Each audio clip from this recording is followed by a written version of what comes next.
yeah, it's about walking or sitting sometimes and trying to see the world as if you're seeing it for the first time.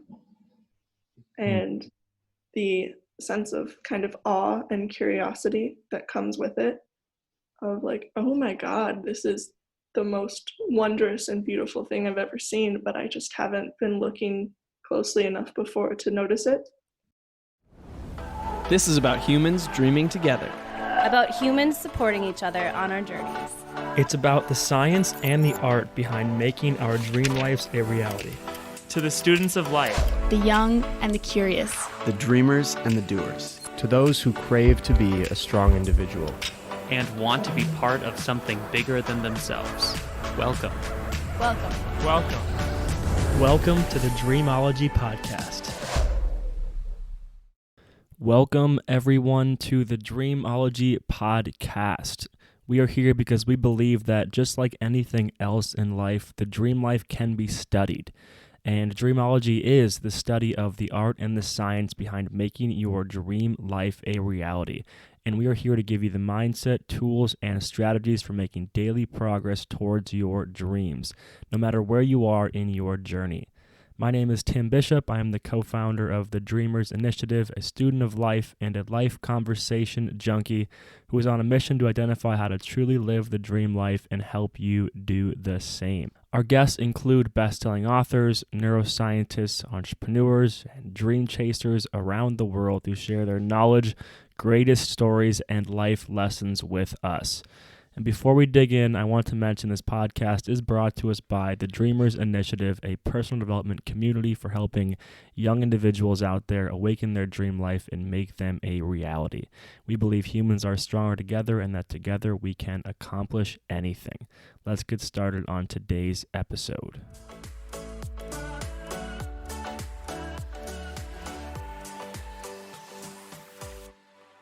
All right, today's guest is Andi Dickmeyer, and she is talking about her experiences with adventure therapy. If you've never heard of it, it's okay, I had not either, but adventure therapy is basically looking at how does nature and the outdoors relate to our well-being. And Andi was one of 40 students in the United States to be granted a Watson Fellowship, which basically is saying to a student, if you had a year to learn about anything you wanted to learn anywhere in the world, what would you do? And Andi chose adventure therapy. So she went all around the world learning about adventure therapy, learning about forest bathing, and things that we can do to connect to nature, to learn how to be more present in our lives, and to learn how to connect with the roots of where humans have existed for many, many, many years before these concrete jungles were created. We recorded this conversation pre-coronavirus and pre-shutdown of the world, and so you'll hear us talk about plans that she had that sadly had been canceled and rerouted, just like a lot of our lives have been. And so just keep that in mind as we're talking about all these things in this episode, that this conversation happened before the coronavirus pandemic, and so that was not in our mindset. Also, you will hear us mention the previous name of the podcast, which was called Live an Extraordinary Life. Still believe in a lot of those concepts and values, but as a lot of you know who listen to this, we changed the name, changed the branding, and so if you hear that, Live an Extraordinary Life, just know that that was the former name of the podcast. So without further ado, I will introduce Andi as she talks about her amazing stories in Australia and Spain and forest bathing and a lot of amazing, amazing things. And so here is Andi. All right, Andi, thanks for joining us today. I'm curious if you give yourself a little bit of an intro and just a small spark notes of kind of what you're doing right now with your travels and the program that you are currently a part of.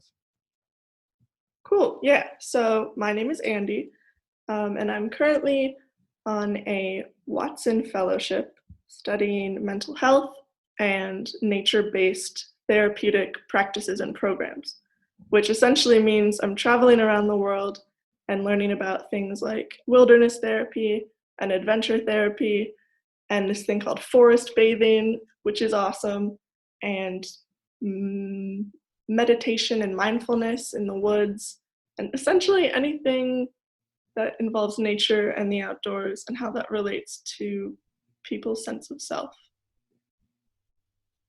That's That so makes sense? exciting. That's so exciting. Yeah, and I was just like in awe. That sounds like a very awesome project. I'm curious what question I want to ask you first, which is how did you choose like for this to be your topic?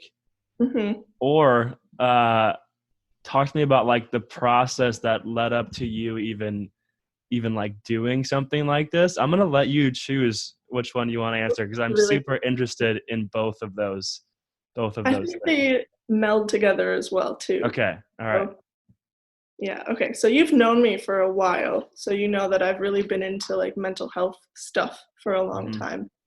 And so I started going to therapy as like a client in high school, and I had all of these friends that had mental health issues as well, like our friend Alex. And when I got to college, it just kind of amped up, and I learned more and more about mental health. I decided I wanted to be a therapist or counselor. I joined my school's peer counseling program and got to meet with students like every week, one-on-one confidential sessions, get supervision. It was like perfect. So basically figured out that I want to be a therapist in the future. That's what I love. That's what I'm good at. It's, my ideal job. And then the outdoors stuff was more like the advertising of this fellowship when I came across it was like, if you had a year to learn about anything you wanted anywhere in the world, what would you do? That's the dream. Yeah, it's the definition of like perfect. And so for me, I was like, well, I love therapy. I love everything to do with it. I want to learn more about that, but I can't just like go around the world and then be a therapist because I'm an undergraduate. So how can I incorporate something new as well as something I enjoy? Then I realized that I love spending time outdoors and hiking and sitting among trees and like kind of both like adventurous activities that are kind of hardcore, like rock climbing or rappelling or something, but also just like the really slow stuff and like looking at little drops of dew on the grass. Like I dig all of it. So yeah, I realized that I would want to kind of combine those two interests of mine. And I didn't realize at the time when I was applying that existed at all, like the idea of anything to do with mental health outdoors or counseling outdoors. And then when I was doing research for this, I came across this thing called adventure therapy and wilderness therapy. And then it's also called outdoor behavioral health care, which is so confusing because I don't know. So yeah, there's a lot of different names for essentially the same thing.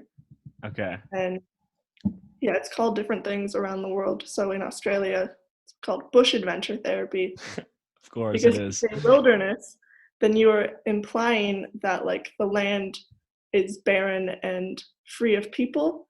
And in Australia, that ignores the Aboriginal populations that have been there for thousands of years. So we should really, in the United States, not call it wilderness therapy either, because that's also ignoring Native Americans' history. But we do anyways. Gotcha. Okay. I just went on a rant. Sorry. No, that's good. That's like this is what I want to hear. Okay, so I have follow-up questions. So you were basically in high school when you were like, I want to be a therapist and work in mental health. Yeah. And did that waver at all, like in your college years, or you like stuck pretty true to that? It did waver a bit when I started taking my psychology classes because I hated it. I hated all of my psych classes.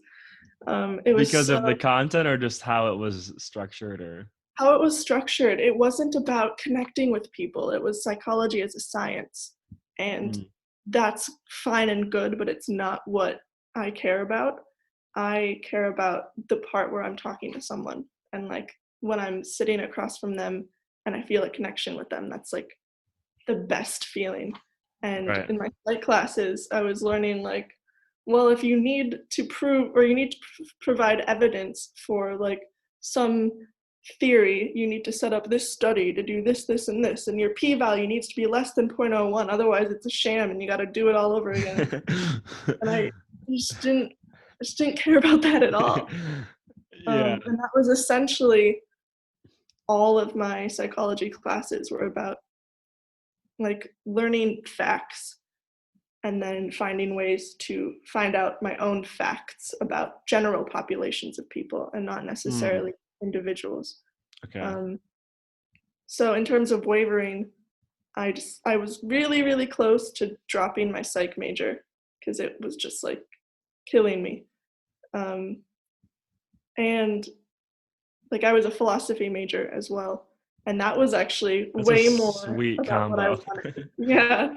Like that was way more about connecting with people and thinking about how I thought about the world and how other people think about the world than my psychology classes were. Yeah. But in the end, I did both. And I think it's like two sides of the exact same coin. And one is like really focused on an individual and one is focused on like just the concept of existing. Okay. I think I would have really liked philosophy as a major, looking back at it. I think that sounds cool. But I also feel like, I feel like most majors, I mean, I reflect on my college experience and in the moment too, I was super critical of like the major. But looking back at it, it's probably pretty hard to like meet every person's individual desires within, a full, you got a couple thousand or however many students doing a major, it's probably pretty hard. So I'm less critical afterwards saying, they did an okay job. They did their best. Yeah, because it's pretty hard to, meet all the needs of people. But I totally know that feeling when you're doing it and you're like, like just isn't quite, it's not quite it. Not what I thought it was going to be. But luckily being a peer counselor at the counseling center, I spent like 5 hours a week getting to do what I really love, like that kind of face-to-face stuff and getting trained in that. And then I would like attend therapy and group therapy and kind of just have like a mentorship with my boss. And it was like, that sustained me, I guess. Yeah. It helped you ride the waves. And there was a time that I thought like I was only keeping my psych major because I thought that was how I could get into grad school to be a therapist. Like I thought if I didn't have a psychology degree, then I wouldn't be able to get into the grad school so I could do what I wanted. But I think I could have anyway. I know someone that was just a philosophy major and did all of his like summer internships and after school activities related to counseling and has like an awesome job at a mental health hospital. But I was kind of scared to break from like what I knew would work. Yeah. It is scary. Yeah. I mean, I feel like it's funny when you're so are you out of school technically, or is this like, do you have I've to go back? graduated? Yeah. Okay. Because I was like, it seems funny when you're in the school mindset, how like that resume thing always pops into your head. And afterwards I'm like forgot those even exist. Like I haven't even like looked at a resume but so yeah, it's funny. But okay, so you graduated and then this was post-graduation fellowship. And so I'm curious, like, was this like fully your design, like how you spend this time? And talk to me a little bit about like the structure. Like, are you coming in with like some hypotheses that you're testing, or, are you just kind of like saying, I'm going to go to these places and like, just give me a little bit of the behind the scenes on I guess if there is even much structure there, if it's more just following your intuition. Yeah, so there's basically no structure, or I make all of the structure. But I did need to write like a project proposal, which talked about these are the things I think I want to do to learn about this topic of mental health and nature. So I plan on going to these countries, and in the beginning, I picked 4 countries, and they were Australia, Norway, Hungary, and Japan. And while I'm there, I think I'm going to talk to these people, or at least these types of people. This is kind of the background information on these countries to explain why I want to go to these countries specifically rather than another country. This is what I expect to find. Here are some of my guiding questions, such as, who does adventure therapy work best for? Why do adventure therapy rather than traditional therapy? What types of mental health issues are most helped by adventure therapy? What are some cultural considerations that need to be made when you're thinking about what's appropriate for different populations? Yeah, kind of things like that. So like maybe hypotheses, and that I had some idea of like who could be doing it, who's more likely to be doing it, but nothing so strict as like, this is my original hypothesis and I will test it in these ways, and then I will know by the end if my hypothesis has support for it or not. Yeah. Okay. Mm-hmm. Man, in my head, I'm like, everybody could use this. Yeah. I'm like, so yeah, the fellowship program, people do whatever they want. Like everyone that is doing this is 40 different people every year that get to do this. Okay. And each of those 40 people design their own project. We don't get any advice from the like foundation people about what we should do, or if we're doing it wrong, or if like we should tweak it. You just get accepted or not. And so you're like, well, I got accepted, so I'm gonna do what I said I was gonna do, or I'm not gonna do what I said I was gonna do, and I'm gonna do something else. And then you just have to tell them where you're going and that you're alive, and they're like, okay. Wow, that's great. I don't know. I think some of my friends and I have been talking a lot about. I mean, yeah, we just don't. If you live in a city, you don't get exposure to nature as much as I think like humans. Like we all know the feeling of being in a mountain or on a beach or just anywhere outdoors. Where you're just like your body just like. There's something about it that I don't know what that is, but I'm like, I think it's super cool. You're kind of just delving into just all of that, because there's for sure something there. And one of my best friends runs or helps as like a counselor at a boys adventure camp in the summertime.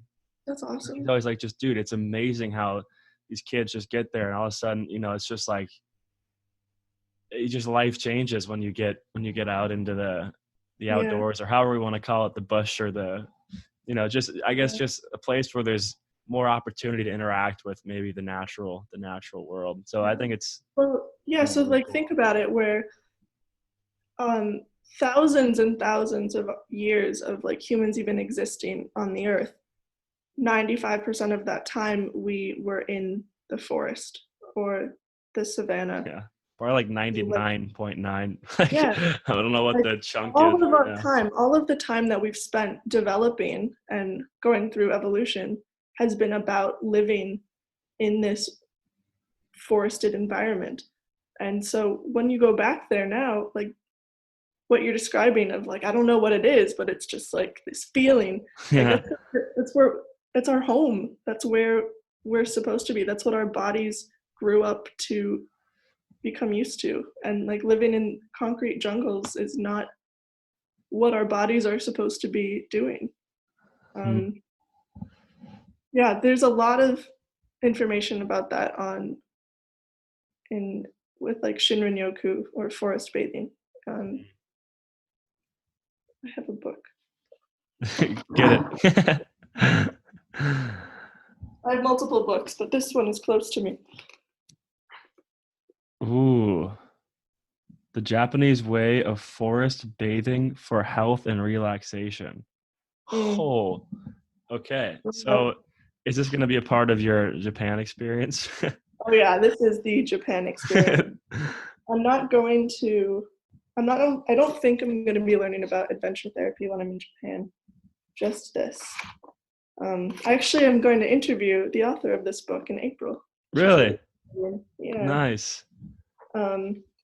And yeah, you said like living in a city is hard because of not having exposure to nature. And that's one of the things that adventure therapy as well as forest bathing is kind of trying to combat, like bringing people into whatever green space does exist, like parks, and teaching them for forest bathing, bringing them to slow down and re-look at what the world is and try to see it through just entirely new perspective. And there are a lot of studies that show that even doing that in any green space is more beneficial than being surrounded by walls. But yeah, nothing close to being, surrounded by mountains and Yeah. a sunset and all of that. It's interesting that you say that, because I've been like doing some just like meditating the last year and a half or so. Mm-hmm. And you just do even think about, even like you said, there's research behind doing it, some sort of like reflective thought outdoors. I don't know the full process of the forest bathing, but like me sitting in my bedroom as opposed to me just like sitting outside, there is just like some sort of difference, and it's hard to put into words, but yeah, you just do feel different. So it's interesting. There's like research behind that. That'd be cool to look into. There's so much. Yeah, there's got to be a lot there. And I'm reading Sapiens right now too, so I'm like diving into all this like stuff too of like prehistoric, or what's it called? I have my bed. A brief history of humankind. So it's like this is a good time for this conversation. Okay, but so far you've went to then Australia and Norway? Australia, New Zealand, Spain, England, Scotland, and now Hungary. Okay, you added in some stuff. Okay, you ended up not going to Norway. Not yet. I'm thinking I'm gonna go in May, but okay, not sure. Okay, like I don't even know where to begin as far as like I want to know like some of the experiences that you've been doing, but maybe just start in Australia. Like, what were you doing there, and what was like the stuff you were kind of looking into, and maybe what are some of the things that you learned? So I started at an eco lodge place that it was like Nature Connection Center in the middle of the Barrington Tops National Forest in New South Wales. And I spent a month there kind of helping the people in charge to lead day camps or overnight camps for kids to connect with nature. That was my first exposure to the bush, and so I was just kind of learning about the climate in general and freaking out about different animals that came into my room and learning how to not freak out about it. I went to this year's Bush Adventure Therapy Conference. So for all of the Australians that do it, they all got together in this beautiful setting in Queensland. And we spent a weekend kind of doing workshops and talking about what is bush adventure therapy, why is it important, here are some people that are doing it that want to share how they're doing it, how do you incorporate art therapy into this, how do you do a program with like trauma informed background, and how does trauma, how do kids with trauma if kids with trauma are on the program, how can you tell that like they are struggling? What are the different signs of their trauma coming out? Yeah, I don't know. It was awesome. I just made 50 new friends in a weekend because everyone was incredible and nice. Yeah, so I learned so much about just what bush adventure therapy is, and how it works and what you can do and how flexible it is, and like who can do it, who can call themselves a bush adventure therapist. The answer is everyone. Could I in Plymouth, Minnesota call myself a bush adventure therapist, or no? Call French Park the bush. and you go out there. Sweet. Okay, good. Yeah, it's controversial because no one can agree on what bush adventure therapy really is and is not. Like, where's the line? But a lot of it overlaps. Okay. I think my favorite part of Australia was going on a 10-day hiking and sailing expedition with these young women. Sounds terrible. It was horrible. No, it was incredible. It was us hiking along beaches on these islands off of Brisbane, I think. Learning how to sail. Like, none of these girls really spent time outdoors anyway. And we camped under the stars, and we swam with dolphins, and we had stingrays like coming up to us while we were just like hanging out in the water, and sat around a campfire, and there was group therapy going on all of the time. There were 3 psychologists and 2 outdoor guides, and then me. For some reason, they let me come. And you worked your way into a lot of things the last couple months, haven't you? Yeah. Like, hey, can I get the last invite? I was like, Yeah. all right. Yeah, I was Girl like, from Minnesota again. I have nothing to offer you, but I can be lots of fun. I did have a lot to offer, actually, because I had all these games that I'd learned from being an orientation trip leader at Hamilton and doing mission trips. And I was like, I have games and riddles. Which one should we start with? Yeah. So I think my favorite time in Australia was during that program. Cool. Although it was also really hard because it was just 10 days straight of being like on as a facilitator. Right. Because it wasn't casual camping, it was really intense therapy was going on while they were also getting challenged physically with hiking and learning how to sail and different things. I think my favorite moment out of that time specifically was when we spent an afternoon doing this activity called the River of Life.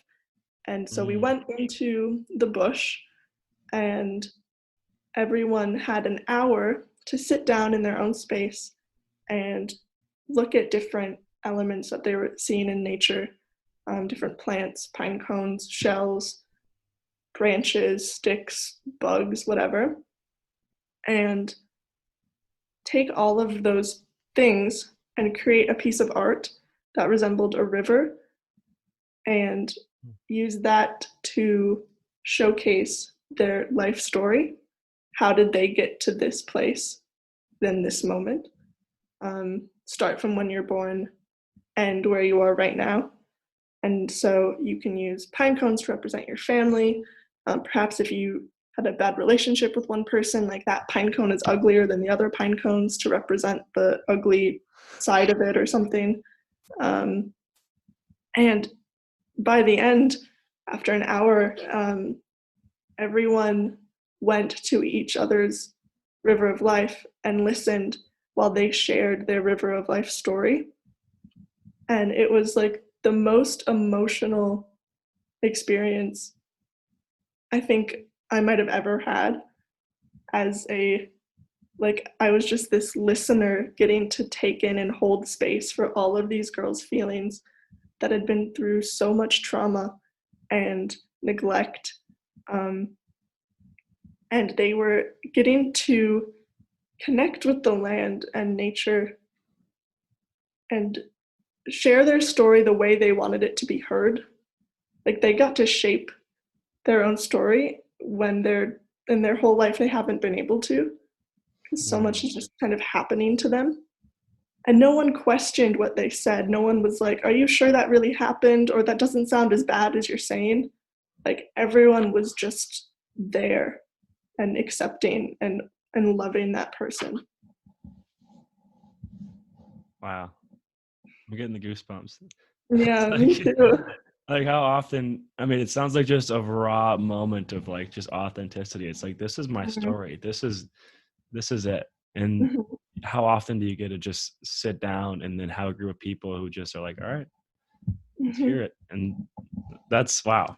That's I don't think that people, like adults in day-to-day life, really have that experience very often, let alone teenagers who have been kind of told by society over their years of life that they're not worth listening to. right. Wow. That sounds really powerful. That sounds very powerful. I have a question. So with the adventure therapy, like, would you technically have to do it with somebody else who's like guiding you through something, or is it something that you could, for going back to my example of going to French Park, like, is it something that I could go do on my own, or like does it need to be a facilitated thing, or I'm curious the dynamics Yeah, of that's it. a great question. For it to be adventure therapy, from what I've learned this year, which is still limited, I think that it does need to be facilitated by someone that is qualified to deliver therapy in Okay. a bunch of different senses of the word. So Okay. people might disagree on what that means exactly, but you can still do something that is adventurous and therapeutic by yourself. So walking, Gotcha. hiking can be an adventurous therapeutic activity for you. But like in terms of the service, adventure therapy that is getting research to back it up and is getting government funding, and you can qualify to become an adventure therapy practitioner, take courses or whatever. Okay. That's usually about the interaction between the facilitator and the participant. Okay. Gotcha. So there could be, because I feel like often when I go hiking or out in the woods, I wonder like if a mindset shift would be interesting there. Like if I was to go off on my own, and I would say like, this is the purpose of this is to be therapeutic and to reset and to learn something. I wonder, like, I almost want to go do that now. Like just go out somewhere and kind of like do a weekend alone out camping and just have, that time that's to. perfect. And that's when I was in Spain. The reason that I was in Spain was to do this training about how to facilitate a solo experience in nature for other people. So it was like a weird version. It was like in between adventure therapy and like mindfulness outdoors. Okay. And it can also be used in like an outdoor education or a rites of passage program or eco psychology or something. And all I would suggest for you, if you're going to do that and go outdoors and decide that it's going to be a therapeutic moment for you, is to go in it with some sort of intention that comes from the land and nature, such as, what is the ocean trying to tell me about who I am, for example? Or I want to figure out what my next steps are. Like it doesn't have to be focused on the land, but a therapeutic way of spending time outdoors is intentionally trying to listen to what your body and therefore nature and the outdoors are trying to share with you. Gotcha. Wow. Cool. I want to leave like tomorrow. You can do it in French Park. I know. I could. Well, I shouldn't hate on Minnesota too much, because there isn't oceans or mountains, but there is actually, I feel like, pretty decent exposure to at least parks and things of that nature. So it definitely could be, although I do consider myself a beach boy, it definitely could be worse. Okay. And the further north you go in the boundary waters, that's like, I know. those are the images I have in my mind when I applied for this fellowship. Really? Yeah, I was thinking of like my dad and brother and I had gone on this trip up to a lake in Minnesota, and we were camping on an island in the middle of the lake, and then around the lake was like valleys of pine trees and blueberry bushes, Oh, There was like this image where I was sitting with my dad early in the morning on these boulders and watching the fog like dance above the water. And that's like the most therapeutic setting I can think of. yeah. I went to the Boundary Waters once in high school, and I'm going back this summer for the first time Oh, wow. with a group of people. So I'm super excited to go back because, and it's funny because I feel like a lot of people who aren't from the Midwest actually don't even really know about the Boundary Waters, but it seems like it's like this just super sacred, awesome place. It is. I mean, I was there once, but I'm really excited to go back and experience just being out in the middle of kind of, again, out more in the natural world again, I guess is the phrasing we'll say it, but I'm excited to go do that again. Yeah. Should be really fun. Okay, I wanna ask a hard question. Okay. So you've been gone for how long? That's not the hard question, so you should be able to get this one. 6.5 months. 6.5 months. Okay. What's been like the hardest thing so far that you've had to experience? I think some hard but obvious ones are feeling homesick, and feeling confused because like all of my peers are doing jobs right now and I'm traveling and learning, and that's supposedly a job. Doesn't really feel like it sometimes. But I think for me personally, I've always been a very highly productive, high achieving, perfectionist person, where if my days are packed and busy, I know that I'm doing it right. Like, I knew I had structure with school. Even if I didn't like the structure, I had it and I knew the rules that I had to play by. And this year is no structure whatsoever. I need to figure out what I need to do, how I'm going to know if I've met my goals, what my goals are, if I'm doing it right or wrong, or eventually realizing that there's no way to tell if I'm doing it right or wrong. Yeah, that was like the first 4.5 months, I think. That was something I was just really struggling with, was like, I don't think I'm doing this right, but I don't know how else to do it.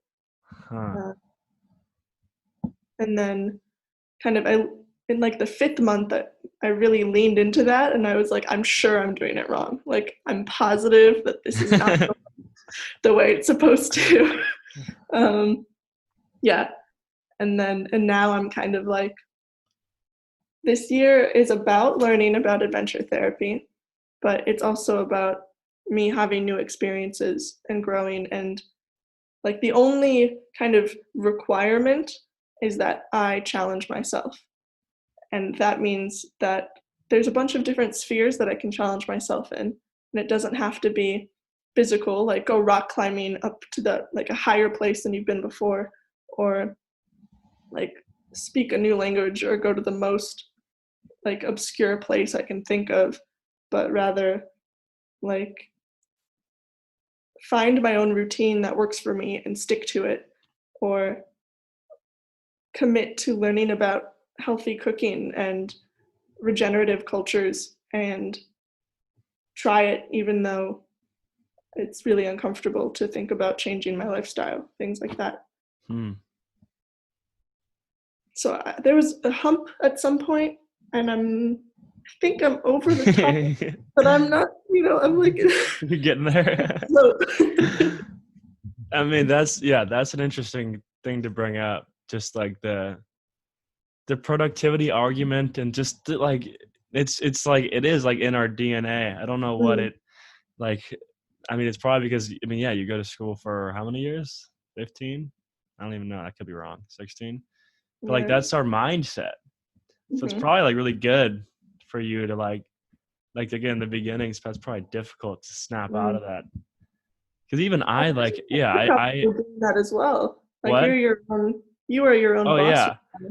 No, I was relating to like some of the things you said, or those first 4.5 months, you're kind of like, am I doing this right? Because yeah, when I like first started my own ventures, Mhm. it was always like, okay, like everyone else is working from 8 to 5, so I have to work from 8 to 5. Or, everyone else is doing it this way, or like I've always done it this way, so I need to do it this way. And like Mhm. if it's a Tuesday morning, like I have to be productive because like Tuesdays are days for being productive. Mhm. And like it still happens a lot. Like I still get like almost stressed when a day like isn't full. I'm like, like, but I've gotten a lot better at being like, okay, like, and I have the luxury of doing this, but like, you know what? It's a Wednesday afternoon and I'm feeling like kind of tired. So I'm going to like make a meal and work out, and I'm going to like chill because I know that I worked on like for like 4 hours on Saturday. Mhm. So like, I know I'm like putting in like a lot of hours, like probably more than a normal human being does in a work week. Right. I'm Mhm. putting in the hours, but it was being more comfortable with like, just understand that I can do it my way and I don't have to like feel like I need to be productive just because like the rest of the world at this moment is being productive. So yeah, it's hard to not compare, but like breaking out of that is good. And like you said, just accepting like, yeah, okay, like doing this wrong or I'm doing this different, but it's okay. I'm just gonna like lean into that. I think that helps to just like start to look more inward rather than like try to look what everyone else is doing and compare yourself to that. And that never usually ends too well, I don't think. Yeah, it's kind of like we've been coloring in a coloring book with very clear lines for our whole lives, and now all of a sudden the lines have gone away, and Mm-hmm. you got to figure out your own picture that you're drawing. Yeah. I mean, yeah, that's like literally, if I should like have that be the intro to the podcast, because that's like literally what my goal, one of the big goals with this is like, it's called Live an Extraordinary Life. But the goal is like for that phrase to mean something different for everybody. Mhm. Like for me, like Yeah. extraordinary, it doesn't mean you have to like do these, crazy like things and be like the CEO of this, and like it means, okay, like here was all these things that you were told that were the definition of success or are going to make you happy, and but like let's like break that down, and how do you make your own lines and Mhm. write your own drawing, make Yeah. your own coloring book? How do you make your own coloring book? Make your own coloring book. So yeah, I think it seems like you're going through that process right now of like deconstructing some things and then Mhm. building kind of like new foundational beliefs. So that sounds really cool. Yeah, definitely. Nice. And so at this point, has your like thoughts about the evolution of your career changed at all, as far as like, is there certain aspects of this you're learning about that you're like, oh, I could get into this? Or have you been learning a little bit about like what types of therapy that you might want to do? Or are you still kind of just in has the next phase thought not fully like come into your head yet? Hmm. Yeah, I've been toying with the ideas of my future. Toying. Sometimes more stressful than other times. I think that the idea of being a therapist is still great to me, but it feels important now that I open up to therapy plus nature. And I don't know if therapy plus adventure is exactly what I want, but the nature elements of that, Hmm. I think you can get adventure quite easily. But yeah, I don't know. I like the parts of like the idea of nature as co-therapist rather than like using nature to achieve a certain goal. So I think what I would love to do, become a therapist, um, meet with people in like a traditional setting sometimes, meet with people in a forest or a park, do walk and talk outdoor therapy, Hmm. go kayaking, uh, incorporate some elements of forest bathing that I'm learning, and mindfulness and meditation. Sometimes lead like overnight trips or camps for a group that is way more adventure therapy than normal therapy. I think like my life's dream right now is to have like an adventure therapy camp, like a residential place in the woods, like summer camp, but it's all about therapy. And you hang out and do activities and like have lunch in a big hall, and you have therapy every afternoon. And then sometimes you go camping outdoors and you have group therapy, and then you go rock climbing, and then you have therapy about that, and then you meditate. And I don't know. It sounds great. Right? Keep the dream alive. Hey, if you need someone to help with the marketing and the business development, hit me up. Like at that point, hopefully I'll know a few more things and can do something. It just sounds like the most fun way to do what I love, and for it to be helpful for people and connect people with nature. Yeah, you should do that. I'm sure people would love that. Keep that dream alive. One day. Yeah, that sounds awesome. That sounds really awesome. Mm. Cool. Okay. So that's, I mean, it seems like you don't have to limit yourself to one type or the other. You can, like you said, you can mix in some traditional therapy, and then you can do however many times a year. We're going to do these outdoor extended trips. And then maybe I have one client who every month wants to meet here. And so you can for sure mix those things. And I'm sure you'll learn more about that too, as you keep going on your adventures here. Those are all like 25 steps away. And I'm not sure what step 1 is. Yeah. Or 2 or whatever, but that's step 25. So we'll get to it. We'll get there. So I feel like you told me you're going to be gone for at least another year, or what, how much longer total. Experience? So that's about 5.5 months left. Okay. And from here, so right now you're in Budapest. Yes. And then from here, it's Japan is next. Yes. And then after that, is it maybe Norway and then home, or am I missing something? So I think I'm going to go to Hong Kong after that. There's this person there that's doing some awesome adventure therapy plus forest bathing plus bushcraft skills. She calls it rewilding. And I might lead some camps with her, which would be ideal. That would be, yeah. Cool. And then, it depends on like my itinerary and how much money I have left. But I'd love to go to Norway or maybe Finland and hike or do the pilgrimage of the St. Olav's Ways. Yeah. And because I wanted to go to Norway or somewhere in Scandinavia to learn about the concept of friluftsliv, which means like life in the outdoors. And it's supposedly something that is just kind of ingrained in Scandinavian culture of like just really enjoying and appreciating what it means to be connected to the world, like the natural world. Yeah. And so I was hoping to do that originally by doing adventure therapy stuff there, like in December. And then timing wise, it just wasn't working with the people that I was hoping to connect with. And so now I'm thinking I'm going to switch it, and instead of focusing on adventure therapy, have more of a personal experience and like journey with this pilgrimage, and talk to along the way the people that I meet about this idea of friluftsliv and what that means to them. That sounds awesome. I have a buddy who's living in Norway right now, and it sounds like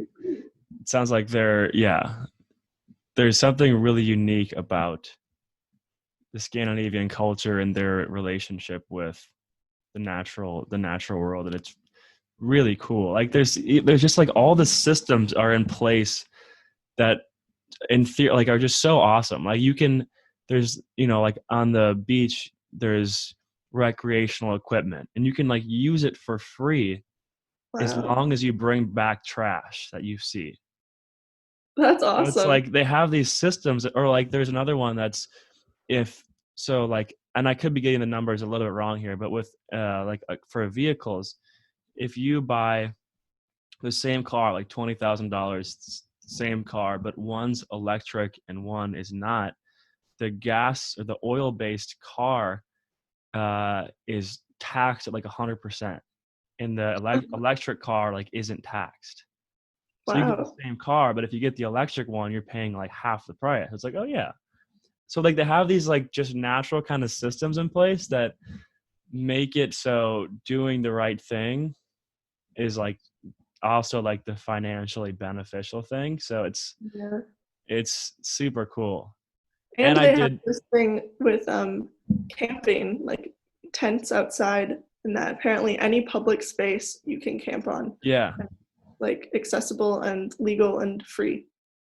Yeah, like I think like I feel like what I've heard from him is most of the space is public space. Like it's just, yeah, it sounds, well, even, this is another like great example too, where the idea of just like things are just kind of shared. It's like they have their big soccer stadium that they play, like the professional team plays the games in, Mm-hmm.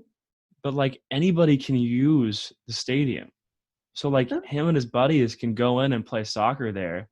So it'd be like if you were in, the Target Center and the Timberwolves are playing there, but you can just go in and play pickup with your friends. And he's like, the team will come out sometimes. He's like, hey, can you guys like wrap it up? Like we're going to start our practice soon. Mm-hmm. Like, can you imagine here if like you were playing on the Timberwolves court and they were like, came up and they just said, oh, like, yeah, no, you guys keep going. We're going to do our stretches on the side. We can do them on the steps and it's like just that idea of there's something cool there. I'd be excited for you to go there and just explore and kind of dive into what all that is, because there's something really cool going on in those countries for sure. Yeah. Wow. I'm excited too. Well, yeah, you actually get to go. I'm excited for you, but, but someday. Cool. All right. Well, actually, I have one more question about adventure therapy before we can kind of start to wrap up. But we've talked about forest bathing a lot, but I feel like I don't have like a good visual for what it actually is. So can you just give me a brief summary? Yes. You got your book. Good. Open it up. Just let me. Chapter 4, page. You're ready for this one. I should really just read this book. But What's the book called? Shinrin-yoku, The Japanese Way of Forest Bathing for Health and Relaxation by Professor Yoshifumi Miyazaki. Oh, man. And it's becoming very popular around the world, especially in places like Oregon and California and New Hampshire. Places with woods. Yeah. So forest bathing, or Shinrin-yoku, these words are used interchangeably, means experiencing the forest and immersing yourself in it, like you're bathing yourself in light. That's how it's used, like bathing in the forest, not in like the wet sense. Yeah. That's a weird way to say that. You're not finding the nearest puddle, and so gotcha. With it. Carry on. And it's about walking or sitting sometimes and trying to see the world as if you're seeing it for the first time. And the sense of kind of awe and curiosity that comes with it, of like, oh my God, this is the most wondrous and beautiful thing I've ever seen, but I just haven't been looking closely enough before to notice it. It's kind of like if you're on acid and you're in the woods, but instead of being on drugs, you're just doing it yourself. You're just, yeah, no. It's like a insane mindfulness almost. You're just. Is it appropriate for your podcast to talk about that? I don't know. Yeah. Everything's fair.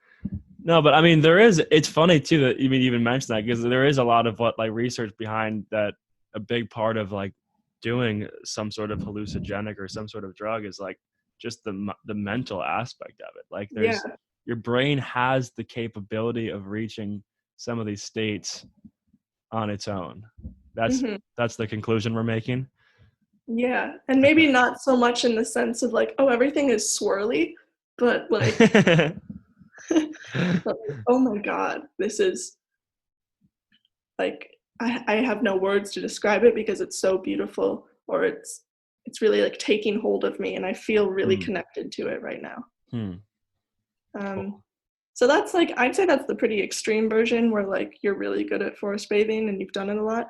Okay. But mostly slow, mindful noticing of things. Okay. It's like you're meditating, but you're in the woods and your eyes are open and you're moving sometimes. Nice. Yeah. That sounds great. If you want to like a 2-mile walk, instead of trying to just get from point A to point B, the point is to experience everything along the way and not really worry about the outcome. It's like a way of, we were talking about the productivity thing earlier. Like, how do I know I've met my goal? Well, the goal isn't to get to point B. The goal is to experience the journey from point A to point B. Nice. Okay, cool. Thank you for giving me a forest bathing 101 with some added conversation. I have no idea how helpful any of this is. Huh? I have no idea how helpful any of this is. Oh, this is great. But It's getting me excited because I mentioned I've been meditating more, and I know that there is some of these retreats that you can do, and I've been wanting to do some, and I know that the majority of them involve a combination of like group meditation where you're sitting together solo, and then times where you have because a lot of them are in a nature setting, so you can go outside and then you can do your meditating while walking through the woods, or so this is right up my alley because I'm super interested in. I want to give this stuff a go. I'm just trying to find the right time to go try it. But even to your point, like it'd be super interesting to go out to one of these parks here and just, you said go for a walk. It's just an hour. It doesn't even need to be, whatever. But yeah, I'm going to walk across this and just, I feel like you just don't often give yourself that time and that space. Like for me, it's like, oh, I'm going to go work out and then I'm going to do the next thing. But it's like, what if, you said, I'm going to just set aside this whole morning and I'm just going to go walk in these woods and we'll just see, like you said, see what the outcome is. So yeah, for me, this is super interesting because I'm like, this is something I for sure want to go try. Yeah. I think the thing that ties adventure therapy and forest bathing together, besides the obvious things of like therapeutic and outdoors, is just learning how to be present in yourself and what that can do for you and your relationship to the earth and yourself as well. Cool. All right. Well, I will close with one final question for you. Okay. And you can answer this any way that you want because I think we're all in process of answering this question, but it's something I ask every guest, which is just kind of like at this point in your life, like what are some of the things that you're learning about that are kind of like pillars of an extraordinary life for you? I think the first thing that comes to my mind is the idea of having a growth sense or a growth concept. Growth mindset. Growth mindset. Thank you. Kind of like growth concept. That could be good too. Yeah, growth mindset. Yeah, I think that's really like the best way to get like all of the juice out of the goodness of life is that like every experience you have, you're learning from, and negative experiences are just as helpful in learning about yourself and your world as positive experiences are, probably even more so. There's always a silver lining to everything, and not in like the gross optimistic sense. Sorry, I'm a bit cynical. But like everything that happens, it doesn't happen for a good reason necessarily, but like you can learn something from it. So I found, especially this year and in my time figuring out what I wanted to do with my life during school, that having this idea that I'm learning about myself with every single thing I do and interaction I have has been really helpful in helping me appreciate what I have in my life and look forward to the future. So yeah, that's one, growth mindset. And also, so I have this tattoo on my foot. I don't think you know about it, but I got this tattoo on my foot in the spring of my freshman year of university, and it has the word authentic on it. Nice. And like a month after I got it, I hated it, and I wish I hadn't done it. Because I was like, oh God, it's too cheesy. I'm not supposed to be that type of person. But, you know, my relationship to it has changed over the years. And now it's just a really good reminder for me that, like, life is too short and strange to take myself too seriously. And if I can constantly just try to be whoever I am in whatever way feels most authentic to me at that moment, not like for the year, or like my authentic self is uptight, or my authentic self like really likes football or something. It's not whatever, but like trying to figure out who I am and kind of committing to that.